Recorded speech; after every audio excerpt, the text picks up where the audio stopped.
지금 여러분께서는 TVN 광주교통방송 달린 라디오 함께하고 계십니다.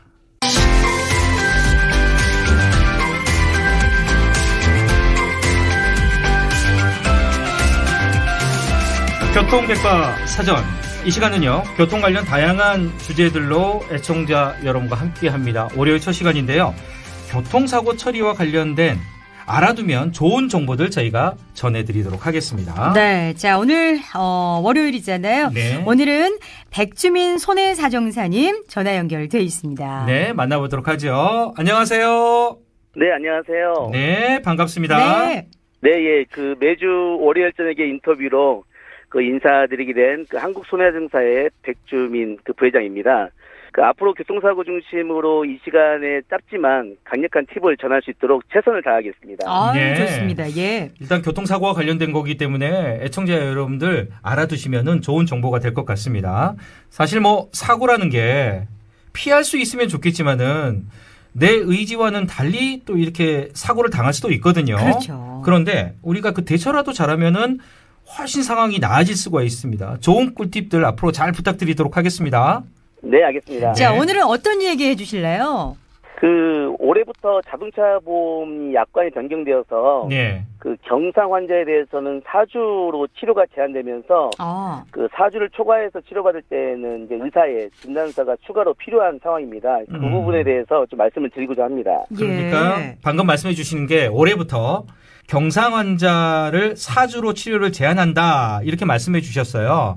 네, 예. 이제 잘 모르는 분들도 많을 것 같아요. 저도 사실은 처음 들었는데 네. 예. 먼저 그 규정에 대해서 설명을 먼저 해주시죠.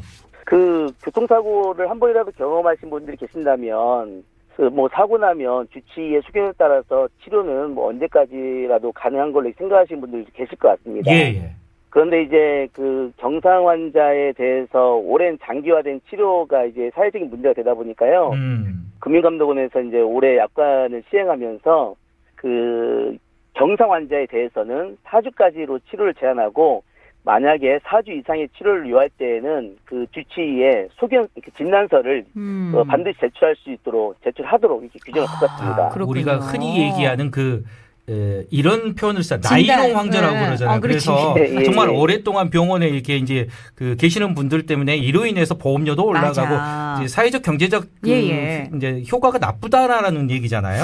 사실 네, 보통 보면 이제 우리가 그래 부딪혔어 그러면 4주가 기본이지 뭐 사실 이런 얘기들 많이 하게 되는데 근데 그러면 경상 환자 기준이 어떻게 되는 거예요? 네, 앵커님도 말씀하신 것처럼 우리가 나이론 환자에 대해서는 이제 사회적인 문제가 많이 이슈가 되어 왔죠. 그래서 그런 부분들에 대해서 제재하고자 하는 약관의 규정일 걸로 보여지는데 이제 문제는 어디까지 경상 환자를 볼 것이냐 문제거든요. 그렇죠. 그래서 지금 약관에 정하고 있는 것은 원래 상해 급수는 1급부터 14급으로 등급이 있거든요. 그래서 12급부터 14급까지 12, 13, 14급에 해당할 때에는 경상 환자를 이렇게 분류하고 있고요. 우리가 대표적으로 알고 있는 게 2주 진단을 받게 되면 허리가 아플 때는 요추염자, 또 머리가 목이 아플 때는 경추염자에서 2주 진단을 받게 되는데요. 이 경우에는 12급에 해당되기 때문에 대표적인 경상 환자라고 볼 수 있겠습니다. 아니 그러면은 여기서 질문입니다. 네, 진단 2주를 받은 환자가 있어요. 그런 환자는 그냥 모두 경상 환자가 되는 건가요? 그렇지 않습니다. 이 부분이 중요한 팁이 될 것 같은데요. 네. 우리가 이제 흔히 얘기할 때는 진단 몇 주 나왔어 이렇게 진단 주수로 얘기하지만 사실은 내용의 진단명이 더 중요한 거거든요. 단순히 진단 2주를 하더라도 목이 아프고 허리가 아픈 거 말고요. 또 머리가 아파서 뇌진탕 진단을 받는 경우도 있고요. 또는 이제 허리나 목이 더 심해서 MRI를 찍어봤더니 일명 우리 디스크라고 해서 진단이 추가되는 경우도 있고요. 그리고 또 손목이 아프다, 발목이 아프다 이렇게 호소하신 분들 계세요. 이런 분들도 진단 2주지만 MRI를 찍어보니까 인대의 근육이나 인대가 부분 파열됐다는 이런 경우가 왕왕 있습니다. 아니, 진짜, 이 경우에는 1급보다 높은 단계의 급수를 적용받아서 경상 환자에 해당되지 않습니다. 그러니까 처음에 병원 갔을 때 처음부터 이게 진단서를 잘 받아야겠어요. 네, 맞습니다. 그게 중요하겠네, 진짜. 이와 관련돼서 설명을 해주시죠. 진단서를 사실은 잘 받는다는 게 아프면 의사가 진단 내리면 받는 거지라고 생각할 수 있지만 의사가 진단을 내리기 전에 검사를 하거든요. 네. 그런데 이제 우리 환자들은 병원에 가면 엑스레이와 CT를 찍고 골절이 없으면 단순 염자로 뭐 타박상으로 생각하고 이렇게 진단을 그렇죠. 받게 되는데 예. 그런데 이제 꼭 그 아픈 부위가 있으면 그 MRI를 꼭 찍어볼 필요가 있습니다. 예. 그 제가 이제 실무에서 경험해 보니까 그 단순 이주 환자의 경우에도 본인이 이제 계속 아프다고 호소해서 나중에 MRI를 찍어보니 뭐 한 달, 두 달 뒤에 가서 디스크 확인되거나 인대 파열이 확인되거나 뭐 이런 그 추가 진단이 발생되는 경우 왕왕 있습니다. 예, 예. 그래서 이제는 이제 4주로 치료가 제한되기 때문에 예. 그 4주를 넘겨서는 치료가 안 되거든요. 예. 그렇기 때문에 아프다면 미리미리 주치의에게 본인의 증상을 얘기를 해서 그 MRI를 꼭 찍어보기를 권해드리고 싶습니다. 그러니까 초기에 적극적인 진료가 필요하다 이 말씀이시군요. 네, 예. 자, 마지막으로 교통사고 환자들을 위해서 팁을 주신다면요? 네, 예. 방금 말씀드렸던 내용의 연장일 것 같은데요.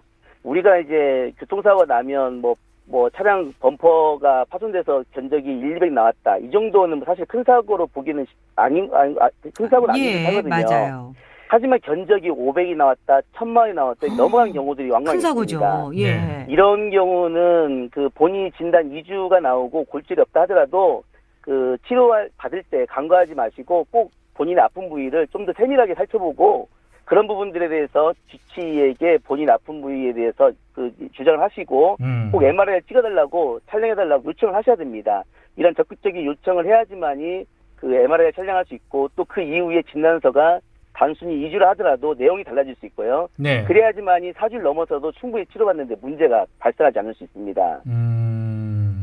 알겠습니다. 예. 그러니까 뭐 일단은 그 큰 사고든 작은 사고든 간에 예. 그 사고에 뭐 충격이 적지 않다고 해서 이렇게 뭐 괜찮다 이렇게 미루면 안 된다는 앞서서 얘기했지만은 초기에 좀 네. 적극적인 그럼요. 뭐 검사 같은 게 필요할 것 같습니다. 네. 우리 손혜사 전사님 보니까 책도 많이 내셨다고요?